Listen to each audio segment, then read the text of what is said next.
Hi friends, thanks for joining. Today we're going to be talking about new businesses, e-commerce businesses bringing inventory either from a dropship model or starting to hold inventory locally. So if you're thinking about doing either one of those things, go and stay tuned. We're going to be talking about that today with our segment 5-part series on how to transition from a dropship model to a locally held inventory model.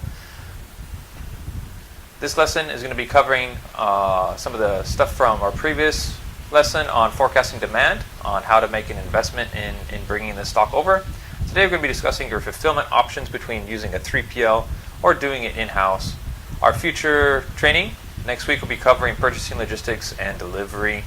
Then we're going to be covering inventory, receiving, storage, and handling, and finally order fulfillment. So do stay tuned for those lessons. They're going to be very beneficial for anybody who wants to start doing product holding in-house or learning how to properly manage a 3PL that's managing your stock and orders. So do stay tuned for that.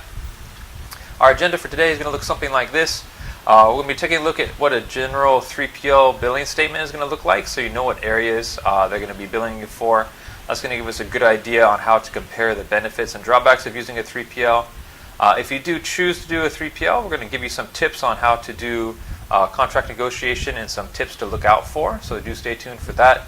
After, we're going to be taking a look at the benefits of doing it yourself and some of the drawbacks with that, and then how to compare the two models to make the right decision for your business. So do stay tuned. These lessons like these are going to be held every week. You can join the My House to Warehouse Training Academy. The link is down in the description to join the discussion there. These lessons will be every Thursday morning from Singapore, and you could watch on the US on Wednesday nights. So let's go and dive in. Last lesson, we talked about the necessary info to go and make the right decision. So we estimated our demand. So if you'd like to go ahead and learn how to do that, the slide will pop out showing you the first lesson in this series of estimating what your demand is going to look like.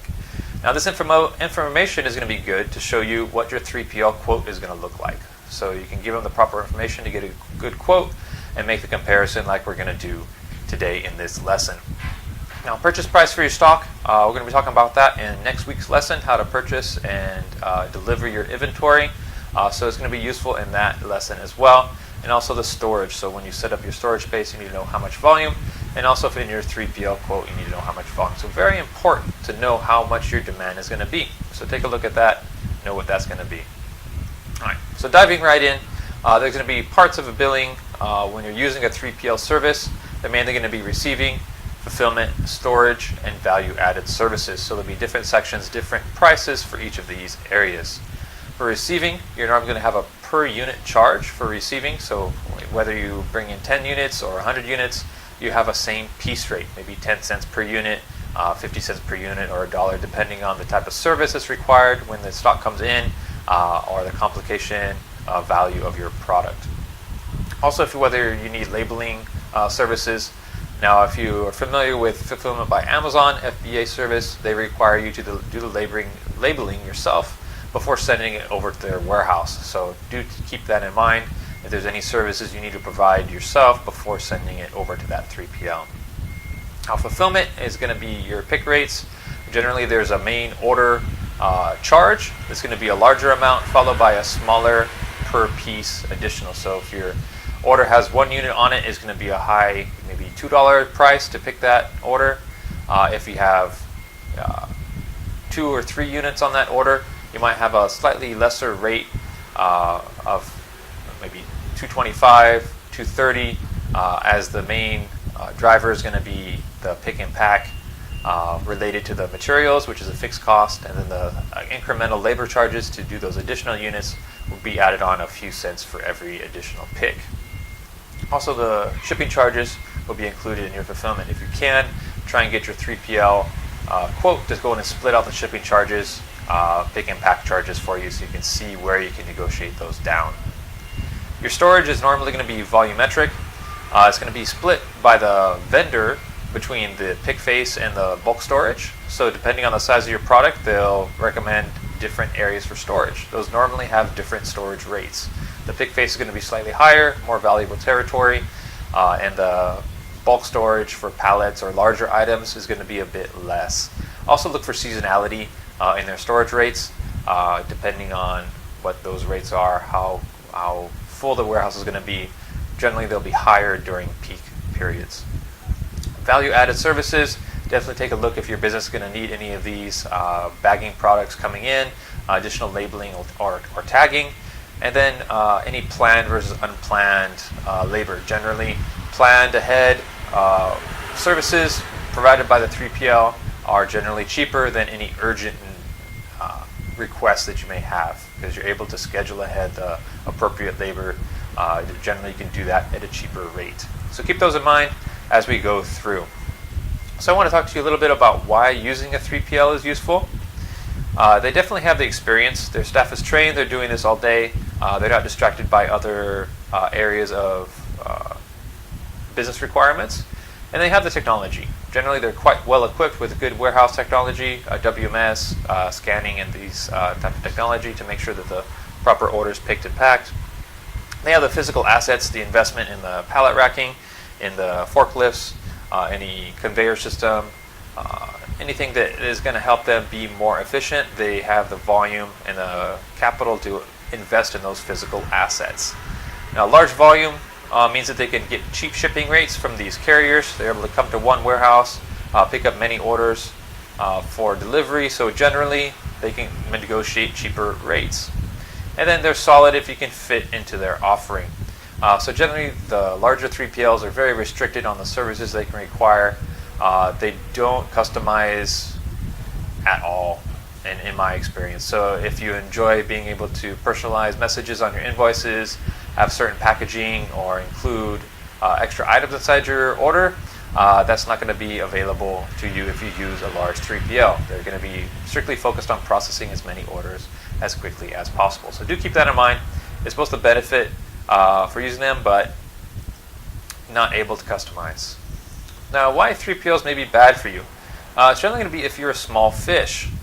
So if you're a small fish, you're not going to have as much clout with the customer. Usually minor customers do get ignored, especially during peak periods. So they're going to be focusing on getting their larger customers the services. The smaller customers tend to get left in the dust. Now, blackout dates, usually in your contract you'll have a service level agreement. A certain amount of orders or percentage of orders need to go out for each day. There's usually going to be a stipulation in the contract that during certain periods that the 3PL is exempt from these SLAs, or they have a longer time period. So do look out for those, that you may have to have extended quotes to your customers during these peak periods if you pick up a 3PL. Checking out the next one, time consuming to manage. So management is going to take some time. Even if you're using a 3PL to take care of your orders, you still need to give them a heads up on what incoming shipments are going to look like. Give them all the information so they can properly receive. You're going to have to transfer the orders over to them from your website to their WMS. Generally, you're able to integrate, but in some cases, it's not very smooth. So there's still going to be some order management that needs to happen. And customer service tends to be quite difficult if you're using a 3PL. Getting in touch with them is going to be just an extra step in the process. You're going to receive a call from the customer, and you're going to have to get the information. And after that, you're going to have to call up your 3PL to try and resolve those issues, because you're not going to have the stock or any information on hand. So it's going to be another step in your customer service process. So do keep that in mind, additional process there. Now, they cannot customize services. We talked about that a little bit. They're focused mainly on the efficiency of processing as many orders as possible. So doing nice little things for your customers, customizing for your brand, generally not available. And there's going to be minimum charges. Many people may be familiar with this if they're taking a look at fulfillment by Amazon. You need to have a certain amount of orders shipped every month in order to receive those rates. If you don't ship out enough orders, then there's going to be penalties. There's also a lot of 3PLs that will actually charge you a minimum storage fee, trying to keep out those smaller clients that require a lot of management, but maybe not giving them a lot of fulfillment revenue based on the number of orders they ship. So do keep that in mind of why 3PLs may not be a best fit for your business. Now, you may have the idea that having a small 3PL maybe will work for you. There's a lot of boutiques out there. They do specific services for different kinds of e-commerce clients. They may be willing to work with you, but do keep in mind that you want to watch out for some issues with them. The main thing I want to point out is scalability. Now, what I mean by scalability, do they have a WMS system, a warehouse management system? What does their technology look like? Are they, focusing mainly on a person recognizing your inventory and picking it, or do they have barcodes? Are your items barcoded? Are they scanning? Are they using that WMS as intended? And do they have room to expand? Are they fulfilling out of someone's garage? Do they actually have a warehouse? Do they actually have some of the investment in the physical assets like pallet racking, forklift, and these type of things? These are going to be useful when trying to decide whether this small 3PL is going to work for you. And also get hard figures. Know what their max capacity is for their facility. Have them tell you where they're at right now, and is your business going to be a large percentage of that? They're going to exceed capacity soon and have to move? These disruptions can mean disruptions for your business as well. And reverse logistics, there's actually quite a bit of requirements for reverse logistics. Generally, small boutiques don't have a very good process, so definitely review any special needs that your business needs with them so that they can be fully aware and you can know if they can handle your requirements. And definitely verify all their claims. When they're small, definitely the inclination is for them to try and reassure you that you're going to be well serviced. Sometimes that may be the case, but other times maybe not. So definitely spend the time to work with them, get the facts, and have them verify all of their claims to your satisfaction before signing that contract. So, speaking of contract, let's go and dive into some suggestions for items to look out for when signing a contract for a 3PL. These are mainly from my experience. So receiving, there's going to be certain areas that you want to make sure that they're explained well in the contract. So that's going to be a QC percentage. Now, QC percentage, is a quality control. So are they taking a look at the item when they receive? Are they checking it for damage? Are they making sure that it's the correct size, the correct item, the correct color? These type of things are important. They can't just simply take the box, receive it, key it in the system, and let it go. There actually has to be a check. But of course, 100% check maybe is going to be too much for your business. So there should be a certain percentage, maybe 1 carton for every different item, or 5% of all the units. They take a look at and do a good quality check to make sure that the correct item is received, no damage, and these type of issues. So make sure that that is clarified. Another area that they want to make sure is labeling.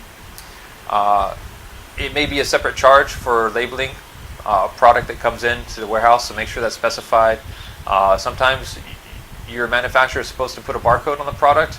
Sometimes the packaging printer doesn't print it, or they don't label it properly, put the wrong barcode.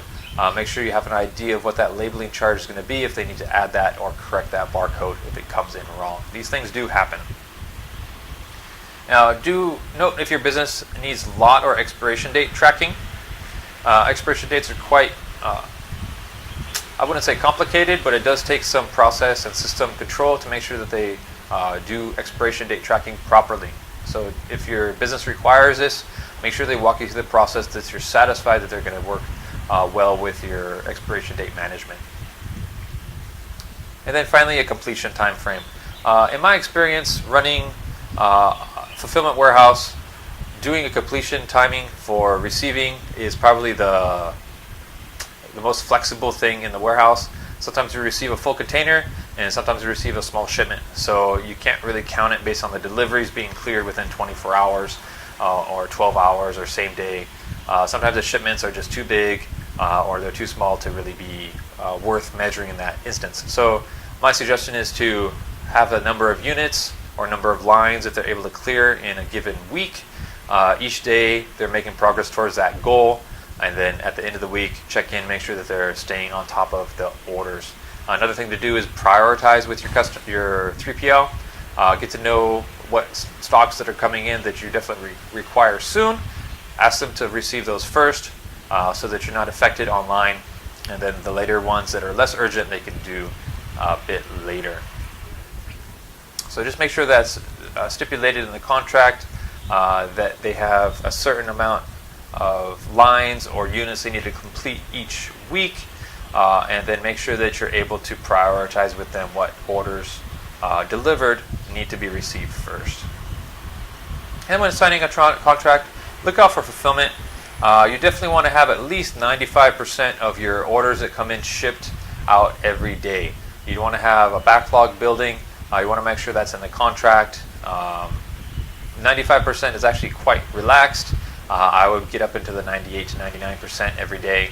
All the orders before noon would go out that same day. Urgent orders, maybe a different requirement of 100% going out that same day. So keep that in mind. Make sure your fulfillment is being done on time. And there's an error rate. Make sure the correct item is shipped out. That should be 0. No errors. And then material and shipping rates. That may be a separate charge for different large sizes. So based on your business need, take a look at your material and shipping rates outlined in that contract. One thing I do suggest with shipping rates is to have it be able to be renegotiated periodically.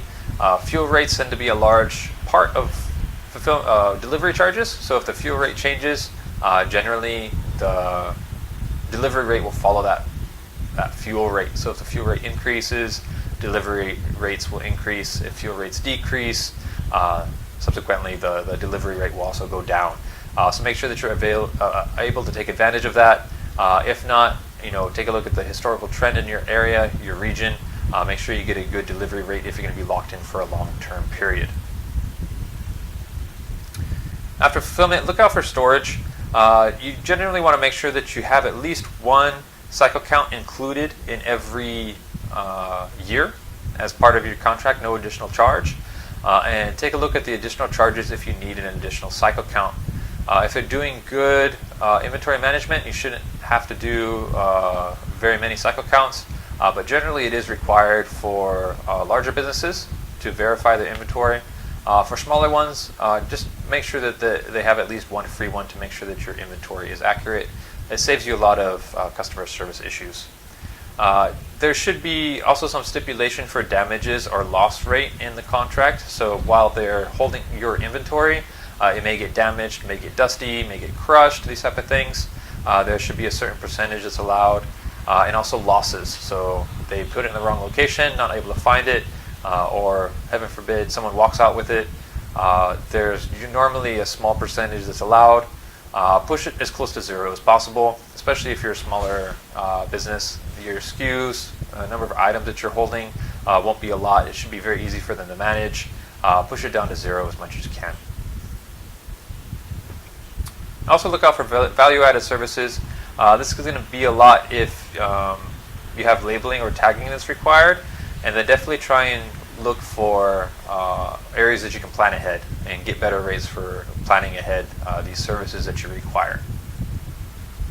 And then definitely make sure there's some teeth in the contract.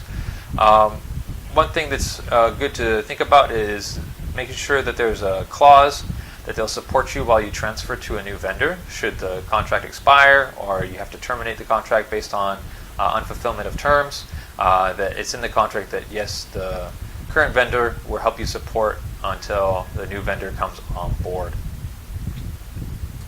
And then make sure there's a penalty for non-performance. Your receiving rate, your fulfillment rate, these type of SLAs. Make sure that there's some teeth there in the contract where they receive a financial penalty for not meeting those service level agreements. And then warranty, limitation of liability. These are actually really good clauses that were covered in this week's text. So go ahead and take a look at the text down below. Link is in the description. If you want to take a look, contract negotiation, some really good help there to get you the right clauses in your contract. It's an affiliate link, so I'll get paid a small commission if you use that to purchase. But he has some really good advice. So we've covered some of it. The main thing is when you look for vendors, you haven't found a really good one if they offer only what you need. So they don't offer services that don't fit your business. So they're trying to customize their offering for you. Another good indication that you found a good vendor is that there's no ploys. So we're going to talk about some of the ploys here next. So they're not trying to manipulate you as you negotiate with them. And then they give you information promptly. So if you ask a question or have some misunderstanding, that they're able to come quickly and try and resolve that issue or dispute. So look out for these areas and take a look at the book if you'd like to learn more. So we're quickly going to go through the ploys. So ploys are a little tricks or ways that the vendor is going to try and get you to make a decision quickly, and hopefully they'll be able to get you to agree to a higher price for their services. This tends to be easier for the vendor because they're working on sales all day. They've gone to courses, so they're quite well equipped to try and get you to sign with a higher price, put the pressure on. And as you're working on different areas of your business, as an entrepreneur, you tend to be quite susceptible to these type of ploys. So I'm going to introduce them to you, and I encourage you to check out the book, Contract Management, to go and take a look more in depth in what these ploys are so you can avoid them. So let's take a look. First ploy I want to mention to you is making an impression. Now, if you're just starting out in e-commerce and you're taking a tour of the warehouse, it might be quite impressive to you. Well, pretty much all warehouses are the same. Try not to be too overwhelmed so you don't get the impression that they can influence your decision based on how impressive their warehouse is. There's a slight chance they might take you out to try and wine and dine you, but that's normally for larger corporations, larger contracts. My main advice is to just remain as neutral as possible when they show you all of their equipment. Also, getting to know you. They try and be friendly with you so that you are relaxed when you talk about your business, and you might give away some of your budget or some of your other clients that you're looking at. So definitely watch out if they're trying to get to know you. Be friendly, buddy. They're probably just trying to get a little bit more information from you from that relationship. Mirroring. Mirroring is kind of mimicking the way you present yourself, the way you talk to them, and maybe even bringing another sales associate that is similar to you in style, just trying to make you feel more comfortable working with them and try and get that sale. Now, Pop-Tart, I classify that as jump when I say, so they may suddenly come to you and request something urgently. They're just trying to keep you off guard.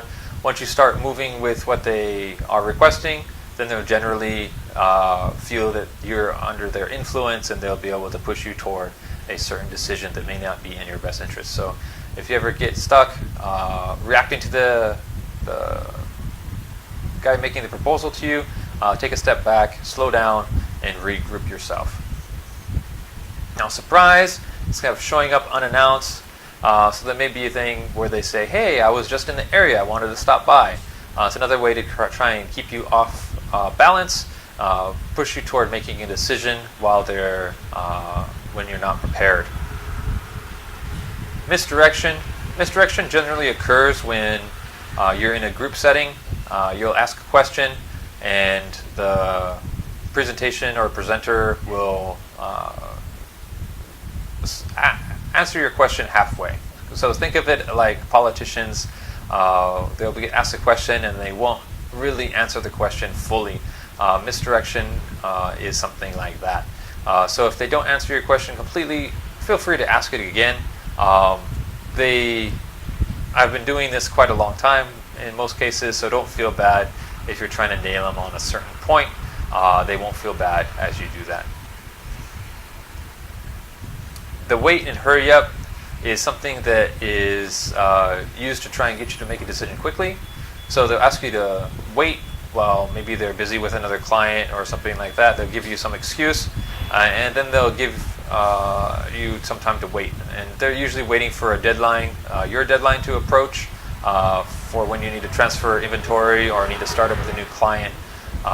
So they'll try and push that decision date as close as possible. And then suddenly they'll have a hurry up moment. So, okay, we got another contract coming in, we want to try and help you, but we need to act fast in order to get the resources allocated to you. So the wait portion will press you up against your deadline, then a hurry up will put pressure on you to make a decision before something happens that might hurt you. It may or may not be true. So do watch out for that. If you get put on hold, start looking for other partners to put pressure on that 3PL that you're looking at, that other client that you're looking at, so that they'll be more apt to service you sooner, so you can make a proper decision without the pressure. Now, a lot of times when they make a contract, you get a request for resources, not results. So resources is going to be something like the 3PL. Oh, we have over 100 staff on hand to cover your orders. Don't worry. In that case, you probably should worry a bit. You want to make sure that you have the results in the contract, not just simply the staff available to fulfill it. So make sure that there's the fulfillment rate. You need to have like at least 95% of your orders fulfilled every day. Push that up to 98, 99%. Make sure they fill those contract obligations and not just have the line, you will be part of the warehouse with 100 staff, right? So make sure that those stipulations are clear in black and white. Evaluation period. So this is where a lot of companies will try and get you stuck, because once you go through the whole process of moving your inventory in, getting things set up for the evaluation period, that's usually the largest hurdle to getting the contract started. And then once you get started with them, it's very tough to negotiate because they have your product with them. So try and avoid evaluation periods, even if it's a good deal at first. Get a good deal for a long-term contract. Sometimes there'll be an excuse that this will set a precedent. Now, setting a precedent is generally, okay, I don't want to give you this concession because then we'd have to go and give it to all of our other customers. This is really a bad excuse. There's no requirement for them to give the same concession to other customers. Keep pushing for that concession. Ask them why they need to go back and give it to their other customers. Challenge their excuse. You should be able to still get that concession. Bracketing. This is just a term for the 3PL trying to find out what your budget is like. Definitely try and keep it vague. Say that you need to get back to them on the numbers, you're not too sure. Ask them to give them your best offer, and then you compare against other rates. Don't give them any idea of what your actual budget is, either your high or your low end. Even if they ask you to give them the numbers from another client or anything tricky like that, keep your mouth shut. Just say that you need to get back to them on that. And the only game in town, this is quite susceptible for entrepreneurs because they're worried that they're not going to be able to get the service from anybody else. As soon as somebody offers to try and help them out, you can sometimes get the idea in your head that, okay, this is going to be the only person that I'm going to be able to work with. No one else wants to do it. You actually do have an option. You can do it yourself. It's something that this course is designed to help you with. It's not as hard as you think to do fulfillment yourself. Know that that's always an option, and know that there are going to be other 3PLs out there if you want to go that route that should be able to help you out. So don't let them put that pressure on you that they're the only solution that's out there. All right. So I just want to remind you of the benefits of holding inventory, of doing the fulfillment yourself. Some things that will help you out is definitely shorter lead time. The lead time, drop shipping, or shipping from outside the country can be quite long, as the travel time, especially if you're doing ocean transit, definitely going to help out that customer if they're able to receive that order soon and definitely want to come back because they received that good service. There's also no customs. If you're filling in bulk, you're able to bring it all in to the country in one shot, clear the customs, so there's no additional charges, no additional delay for the customer at the end. So your e-commerce customer, if they're fulfilling from a warehouse that's inside the country, you definitely have the benefit there of making sure they arrive early and no additional fees. All items in one package. This often happens with dropship clients. If they order more than one product, it'll come from different warehouses overseas and arrive separately. This won't be the case if you're doing it yourself or you have a 3PL. So definitely try and do this transition so that you can offer better service to your customer. Now, ability to do QC check. This is really nice about running your own warehouse. As you can see the product, you know the quality when it comes in. You can see any errors and deal with it right away. There's no additional step of a third-party warehouse, trying to figure it out on their own, calling you up, trying to explain the situation, and then from there you're having to play phone tag between your 3PL and your vendor. You're able to do it all yourself, see the product, and deal with it promptly. rush or delay in orders. It's very nice when you're running your own 3PL that you can receive customer information if they need a rush order, or sometimes they are going to be heading out of town. They let you know, hey, you know what? I am going to be out of town for a certain amount of time. Hold my order for me until I get back. So this customer service is very nice to have. The opportunity to service your client in this way, very difficult if you're running a 3PL. One of the reasons why I suggest using fulfillment in your own space. Now, customer changes. Often customers will ask to add an item or delete an item, or they want a different color. Even if they ordered, an hour ago, they could change their mind, talking with their spouse or something, and realize that they need something different, or they want to add something additional on. If you have a 3PL doing this, or definitely drop shipping, you're not going to be able to make that change easily. If you're doing fulfillment yourself, these type of changes are very easy to do.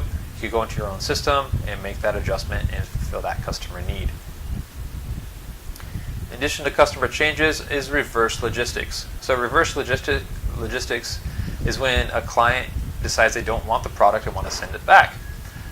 If you use a 3PL, then it's going to be going back to your 3PL most likely. That process is going to be expensive, and often that product won't be available for a very long time.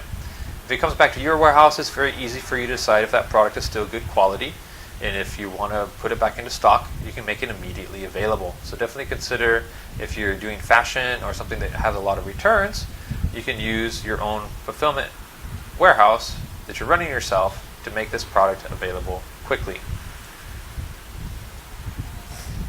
Definitely some benefits of being able to purchase, ship, and clear in bulk. So if you're bringing stock in from overseas, if you're importing, normally there's some fixed costs associated with that import. You're going to have a broker. Usually every shipment that comes in will have a fixed fee, normally $20, $50, something like that, to process.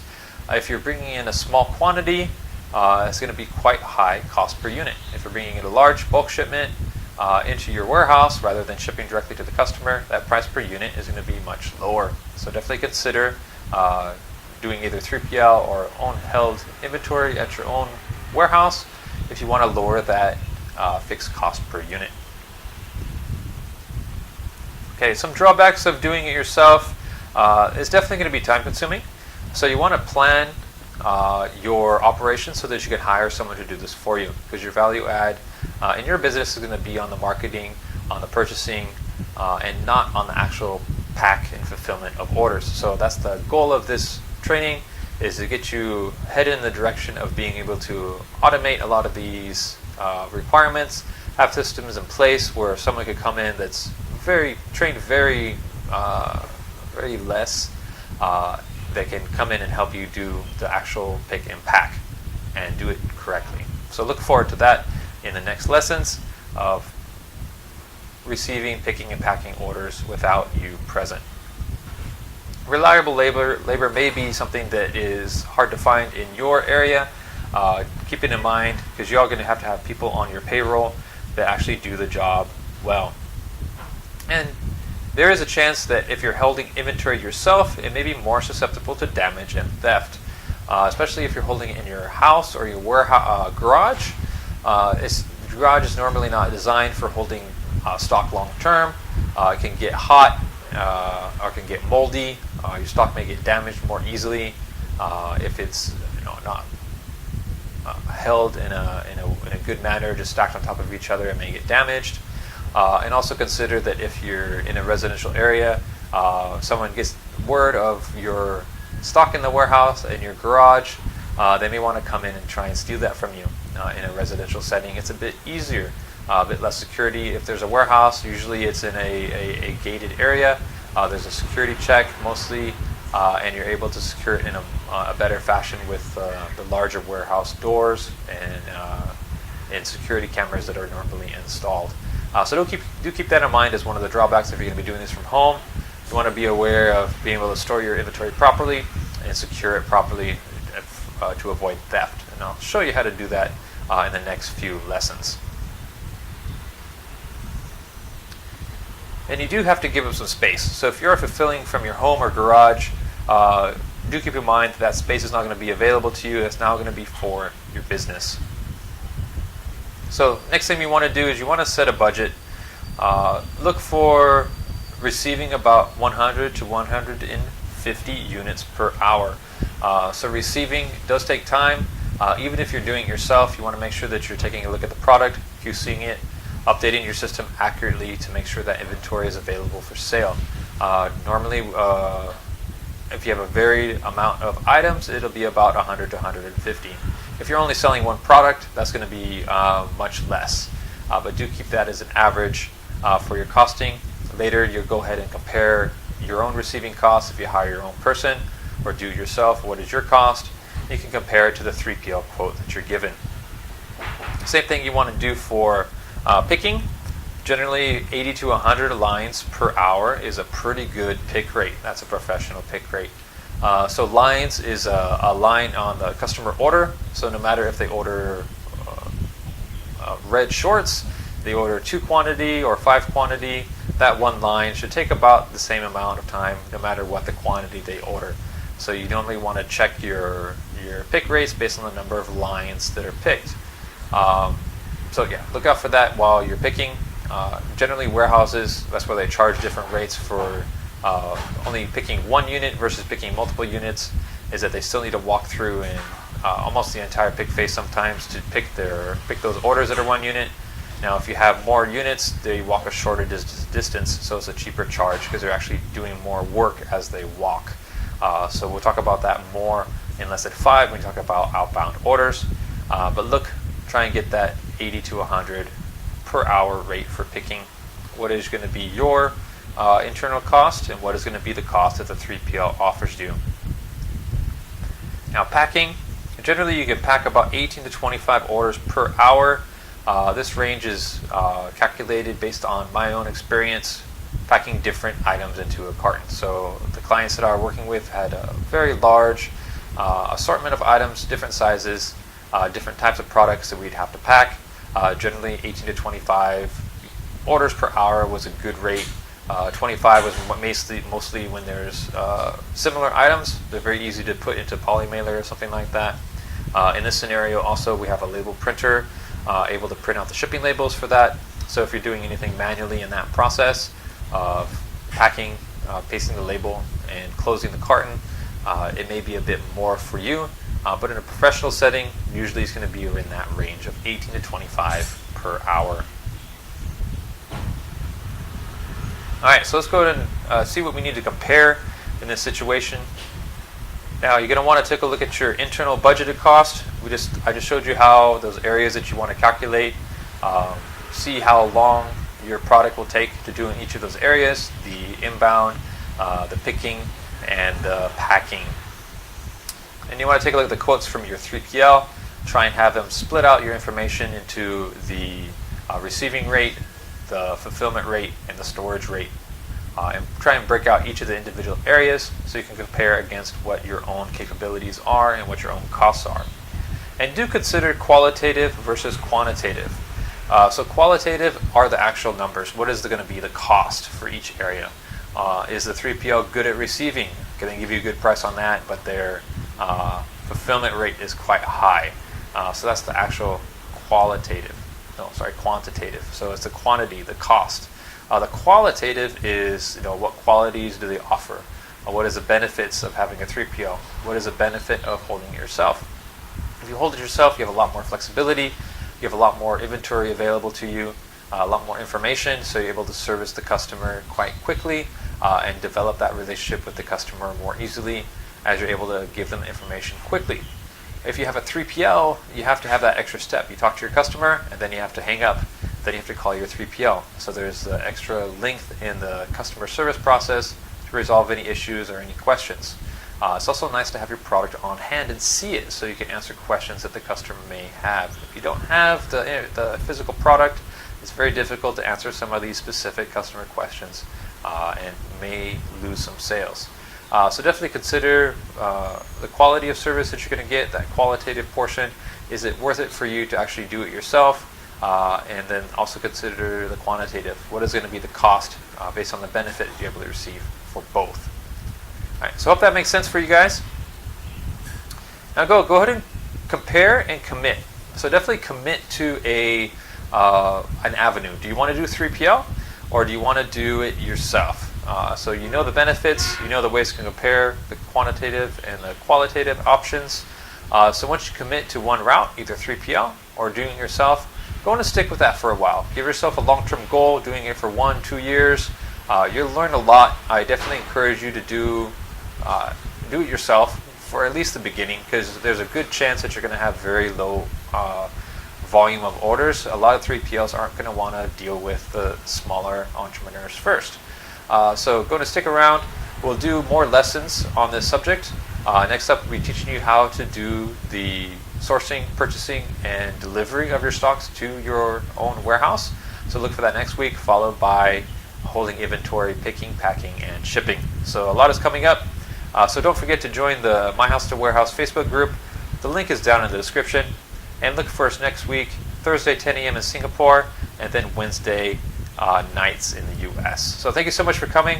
I appreciate you being here. I will see you next week. Bye-bye.